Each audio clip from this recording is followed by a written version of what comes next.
ahli warisnya untuk melunasinya. Ayat tentang hutang ini, Bu, ini panjang. Dalam ayat terpanjang dalam Al-Quran, surah Al-Baqarah. Di akhir-akhir Baqarah kan itu panjang sekali. Makanya pentingnya catatan.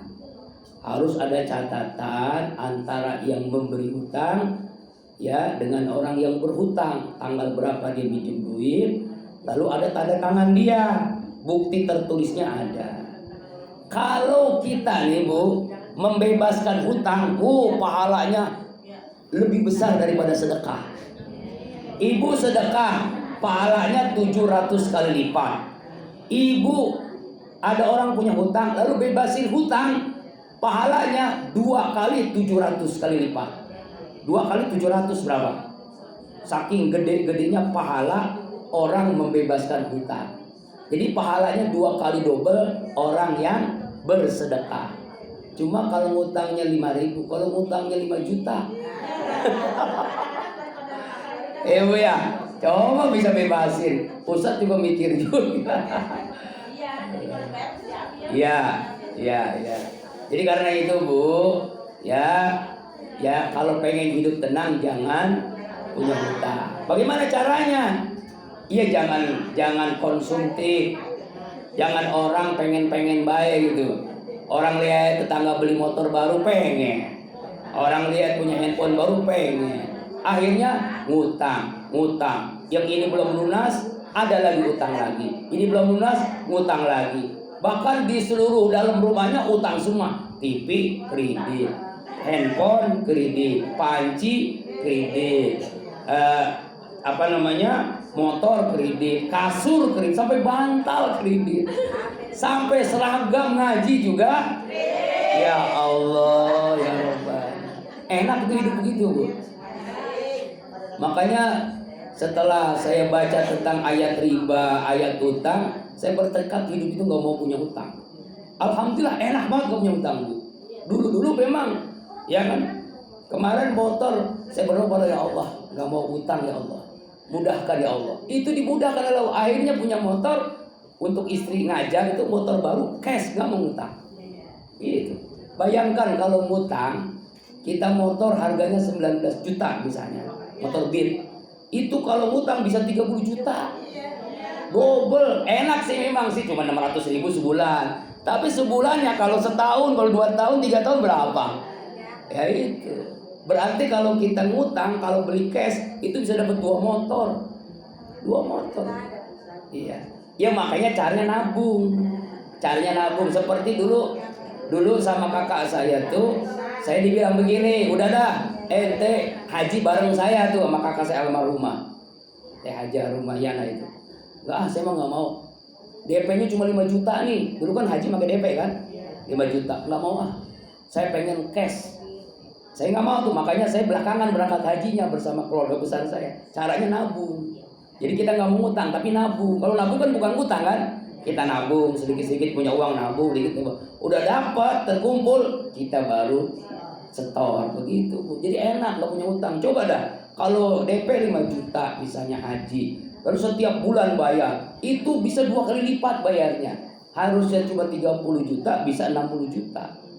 Kelihatannya enak, emang murah, tapi sebenarnya menjerit kita. Itulah namanya riba. Riba itu kan mencekik leher orang yang punya utang tuh. Emang kelihatannya enak.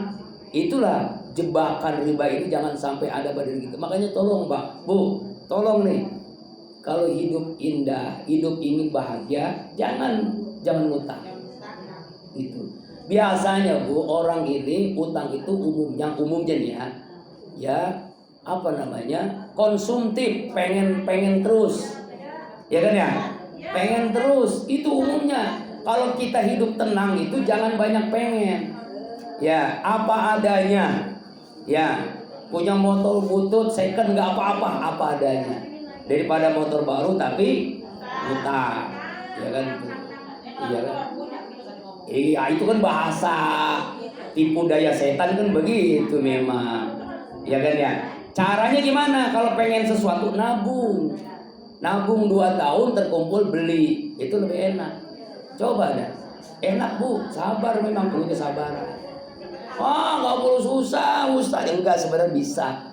Kalau kita bertekad bisa. Coba dah bertekad, lalu jangan putus sholat duha. Ternyata kalau kita nggak putus sholat duha, itu nggak punya utang. Walaupun terpaksa punya utang, itu cepat lunas. Sholat duhanya nggak putus, minimal 4 rakaat. Apalagi sampai 12 rakaat. Sanggup? Insya Allah. Pulang ngaji nih, sholat duha 4 rakaat itu kata Rasulullah dijamin rezekinya oleh Allah hari itu. Arti dijamin rezekinya kalau punya utang lunas, dimudahkan oleh Allah. Amin ya robbal alamin. Sama seperti ini contoh sederhana nih. Saya ngomong hari Sabtu kemarin kepada tukang, Bang, ini duit udah habis. Kelihatannya abang udah nggak usah kerja lagi nih. Habis kan? Udahlah kita doa sama santri. Mau zikir nih kita doa yuk. Mudah-mudahan nih tanggung nih, tinggal dikit lagi nih, plafon belum, pintu belum, kemudian jendela belum. Emang alhamdulillah tadus pinima keramik udah. Tapi kan masa bolong-bolong. Kita minta kepada Allah, kita doa kepada Allah. Zikir akbar ketika baca Yasin, tiba-tiba Ibu Marsiah datang. Langsung cash. Ustadz sedikit nih. Masya Allah. Berapa ini Bu? Ya doain ya supaya sehat panjang umur. Berapa? 10 juta. Alhamdulillah. Langsung saya telepon tukang, Bang, gak jadi libur, besok kerja lagi. Alhamdulillah. Itulah min haitsul la yahtasib. Ya Allah. Ini buat tukang, rezekinya tukang. Rezekinya tukang apa? Ini pintu. Satu pintu sekarang mahal ya. Pasal 1 juta yang bagus mah. Ya Allah, 3 pintu 3 juta. Ya Allah, Masya Allah. Belum ininya, jendelanya. Masya Allah. Tapi alhamdulillah ada aja itu. Itulah namanya rezeki min haitsu la yahtasib. Sekali lagi ya. Jadi ada yang halal, ada yang haram, ada yang subhat. Yang jatuh kepada subhat itu jatuhnya kepada haram. Makanya hati-hati dengan yang subhat. Kemudian di sini dijelaskan tentang masalah hati, Bu. Ala inna fil jasad mudghah, dalam tubuh kita ada segumpal daging.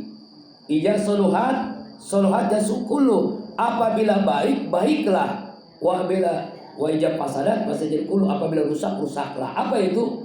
Qalbu, itu hati. Kalau hati baik, maka semua tubuh kita menjadi baik. Ini air teh.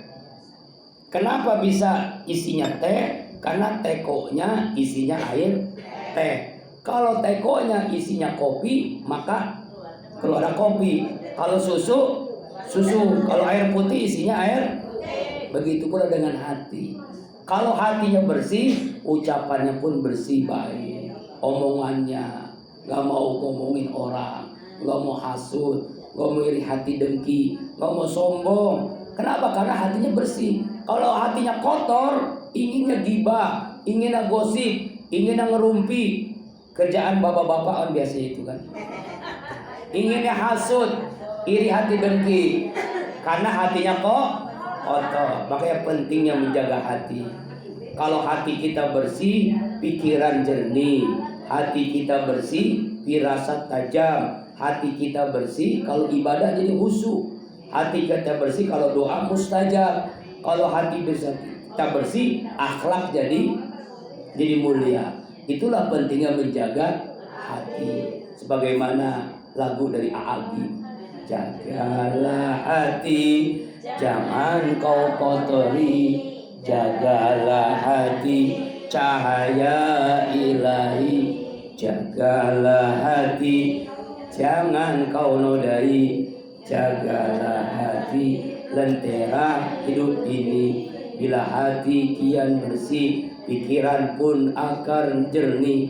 Semangat kian gigih, prestasi mudah diraih.